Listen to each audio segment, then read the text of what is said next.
Hello friends, welcome to my YouTube channel. I hope आप सब लोग बहुत अच्छे से होंगे और मैं भी बहुत अच्छी हूँ। तो अभी मेरे यहाँ शाम के 6:45 के करीब हो रहे हैं और मैं आ गई हूँ किचन में ये देखने के लिए कि आज मुझे डिनर में क्या तैयार करना है। तो जैसे कि आप देख ही सकते हैं, तो मैं आज लेकर आई हूँ आज हरे प्याज की सब्जी। बहुत से लोग इससे अवेयर होंगे कि हाँ, हरे प्याज की सब्जी भी बनती है। तो बस अभी मैं इसको साफ करने लगी हूँ। देखिए, इसमें बहुत सा थोड़ा कचरा भी रहता है कि थोड़ी जड़ें हैं और थोड़े पत्ते जो इसके पीले पड़ गए हैं या ऊपर से टिप्स जो होती हैं वो पकी हुई होती हैं, उसको हमें अलग से करना रहता है। तो मेरी इस बात से हर एक हाउसवाइफ रिलेट कर पाएगी कि हमें क्या बनाना है दिन में, रात को, सुबह, ब्रेकफास्ट में, लंच में क्या तैयार करना है। ये सब हमारे दिमाग में हर वक्त चलता रहता है और एक प्लानिंग हमारे दिमाग में कहीं ना कहीं रहती है। मैं तो बहुत ही परेशान रहती हूँ कि मेरी बेटी बहुत ही चूजी है कि मुझे उसके लंच में क्या देना है। तो ये सब मैं रात को ही पहले ही डिसाइड कर कर रखती हूँ कि मुझे उसे ब्रेकफास्ट में क्या देना है और लंच में क्या देना है, ताकि मुझे सुबह कोई भी सोचने के लिए टाइम वेस्ट ना करना पड़े। तो देखिए, अब मैंने उसको अच्छी तरह से काट लिया है और अब मैं उसे वॉश कर रही हूँ कि इसमें बहुत सारी मिट्टी होती है जिसको मुझे अच्छी तरह से 3-4 बार क्लीन करना पड़ा और मैंने इसको छन्नी में निकाल लिया है। अब मैं यहाँ पर एक आलू भी देख रही थी कि इसमें डालना है, तो मुझे बस एक ही आलू डालना है। आप अपनी मर्जी के अकॉर्डिंग कम या ज़्यादा इसको कर सकते हैं। हमें तो ज़्यादा आलू पसंद नहीं है, तो इसलिए मैंने एक ही आलू को कट कट किया है। अब देखिए, इसमें ज़्यादा मसाले नहीं डलते हैं, बहुत ही सिंपल सब्जी बनकर तैयार होती है। क्योंकि बहुत से लोग इसे रस्से वाली सब्जी भी बनाते हैं, लेकिन मैं इसे ड्राई ही बनाऊंगी, सूखी सब्जी, जैसे कि आप रायता या दाल वगैरह के साथ इंजॉय कर सकते हैं। अब मैं इसमें डाल रही हूँ सरसों का तेल। एक बार सरसों का तेल अच्छी तरह से गर्म हो जाएगा तो हम इसमें डालेंगे सूखी लाल मिर्च और सूखा हरा धनिया। तो बस मैं यहाँ पे अब सूखी लाल मिर्च को निकालने लगी हूँ और मेरा जब तेल गर्म हो जाएगा तो मैं उसमें इसको डाल दूँगी। तो देखिए, अब मेरा तेल गर्म हो गया है और मैंने इसमें इसको डाल दिया है। बस अब इसमें ज़्यादा मसाले और ज़्यादा इसमें प्याज वगैरह तो डलेंगे नहीं, क्योंकि ये खुद ही हरे प्याज की सब्जी है। तो बस अब मैंने जो टमाटर काट कर रखा हुआ है मैं उसको ही इसमें डाल दूंगी।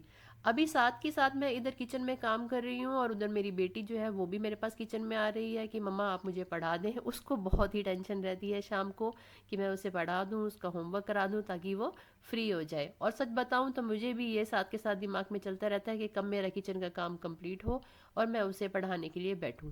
क्योंकि मुझे बहुत ही टेंशन रहती है कि उसका जो है काम प्रॉपर हो, उसका होमवर्क कंप्लीट हो। अगर स्कूल में कोई टेस्ट है तो मैं उसे उसकी अच्छी से तैयारी करवा दूं। अब देखिए, आप जैसा कि देख पा रहे हैं, मैंने इसमें ज़्यादा मसाले नहीं डाले हैं। बहुत ही मिनिमम से लाल मिर्च और अपना ये हल्दी पाउडर और धनिया पाउडर, बहुत ही मिनिमम से मसाले इसमें डलेंगे। हाँ, मैं इसमें एक भुना जीरा का पाउडर ज़रूर डालूंगी, जिससे मुझे इसमें एक अच्छा सा फ्लेवर जो है वो आ जाता है और वो मुझे पसंद भी है। तो देखिए, अब मैं इसमें थोड़ा सा भुना जीरा भी डाल दूंगी। तो बस अब मैंने इसमें भुना जीरा डाल दिया है और बस मैं अभी साथ के साथ अपने किचन के जो मेरे बाकी काम है उनको भी निपटा लूँगी। क्योंकि मुझे थोड़ा इसके साथ आटा भी गूंदना है और थोड़े बर्तन हैं मुझे वो भी क्लीन करने हैं। तो देखिए, मैंने यहाँ पर आटा की जो मैं तैयारी है वो कर रही हूँ। मैं थोड़ी देर आटे को रेस्ट होने के लिए रख देती हूँ। वैसे मैं मुझे पर्सनली आटा गूंदना बिल्कुल भी पसंद नहीं है और बहुत सारी लेडीज़ को शायद ये पसंद नहीं भी होता, कुछ को खैर पसंद हो भी सकता है। जब मैंने सीखा था तो मुझे बहुत पसंद था, लेकिन अब इतने साल हो गए हैं तो मुझे अब बिल्कुल भी पसंद नहीं है। अब मेरा आटा बनकर गूंद कर तैयार हो गया है और बस मैं अभी इसे बॉक्स में डालने लगी हूँ। तो मैं इसे फ्रिज में नहीं रखूँगी, बाहर ही रखूँगी, क्योंकि मौसम बहुत चेंज हो गया है अब। तो देखिए, बस अब मैं सब्जी को भी देख रही हूँ कि साथ के साथ ये बन रही है, पक गई है, क्या है। मसाला मेरा भुन गया है। अब मैं इसमें, तो बस अब मैंने देख लिया कि मेरा मसाला भुन गया है। बहुत ज़्यादा मसाले को भूनने की ज़रूरत नहीं रहती इसमें। मैंने इसमें सब्जी को डाल दिया है और मैं अब उसको अच्छी तरह से ढक कर रख दूंगी सिम आंच के ऊपर। अब इधर मैं देखिए बर्तन भी धोने लगी हूँ, क्योंकि थोड़े बर्तन थे, जैसे मेरी गुड़िया का लंच बॉक्स है वो मुझे अभी रात को ही धोकर सुखा कर रखना है। क्योंकि सुबह वो फ्रूट भी, एक बॉक्स फ्रूट का लेकर जाती है और एक उसका जो लंच रहता है वो भी है। तो ये ब्लू जो है ये उसका फ्रूट बॉक्स है और ये रेड वाला उसका लंच बॉक्स है। ये बहुत ही अच्छी क्वालिटी का है, मैंने स्टील का लिया था एक अपनी नियर बाय शॉप से। तो ये मुझे बहुत ही पसंद आया है। इसमें एक्चुअली में जो रबड़ लगी हुई है ढक्कन में और एक स्मॉल बॉक्स जो इसके अंदर दिया हुआ है, उसको आप निकाल कर अच्छी तरह से क्लीन कर सकते हैं। तो ये देखिए, जैसे इसकी रबड़ जो है वो निकाल कर आप अच्छी तरह से क्लीन कर सकते हैं, क्योंकि जो भी ऑयल वगैरह के जो भी रहेंगे स्पॉट्स वो क्लियर हो जाएंगे। अब देखिए, मैंने किचन को भी अच्छी तरह से क्लीन कर लिया है। और मुझे किचन जो है वो साफ़ साफ़ ही पसंद है, क्योंकि मैं साथ के साथ किचन को भी क्लीन करती रहती हूँ, ताकि मेरा काम जो है वो मेस्ड अप ना हो और मेरी किचन जो है वो क्लीन रहे। अब मैं इधर अपनी सब्ज़ी को भी देखने आ गई थी कि हाँ ये गल चुकी है, तो मैंने देखा कि हाँ ये बिल्कुल मेरी गल चुकी है। अब मैंने इसको बंद कर दिया है और मैं अपने किचन काउंटर टॉप को और गैस को भी साफ़ कर रही हूँ, क्योंकि इसके ऊपर भी बहुत सारे जो हैं ऑयल वगैरह के निशान पड़ जाते हैं, जिसको हमें साथ के साथ क्लीन करते रहना चाहिए। तो इस तरह से हमारी किचन जो है वो क्लीन रहती है। अब किचन का काम कंप्लीट करने के बाद मैं अपने रूम में जा रही हूँ, क्योंकि उधर मेरी बेटी मुझे बार बार आवाज़ें लगा रही है, मम्मा आ जाए, मम्मा आ जाए। अब यहाँ देखिए, पहले तो मुझे बेड पर सामान दिख रहा है कि ये मैं इसको इकट्ठा कर दूँ, ये मेरे हस्बैंड का लैपटॉप है और उधर मेरी गुड़िया का पैड पड़ा है। तो मैं इसे उठाकर रख दूंगी और फिर देखती हूँ कि उसके होमवर्क में आज उसको क्या काम मिला है, क्या काम पेंडिंग है। तो देखिए, अब मेरी बेटी जो है वो लेकर आ गई है अपना बैग। तो अब देखती हूँ मैं उसको क्या काम उसका पेंडिंग है।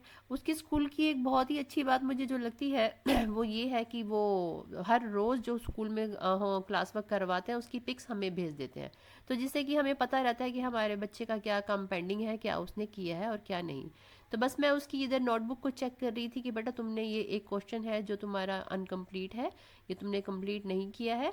तो मैं बस उसको अब ये जो क्वेश्चन उसका है ये कंप्लीट करवा दूंगी, और बाकी सारी एक्टिविटीज़ भी जो भी उसकी हैं वो हो जाएंगी। मुझे बहुत टेंशन रहती है कि उसका काम जो है वो सही टाइम पर हो जाए।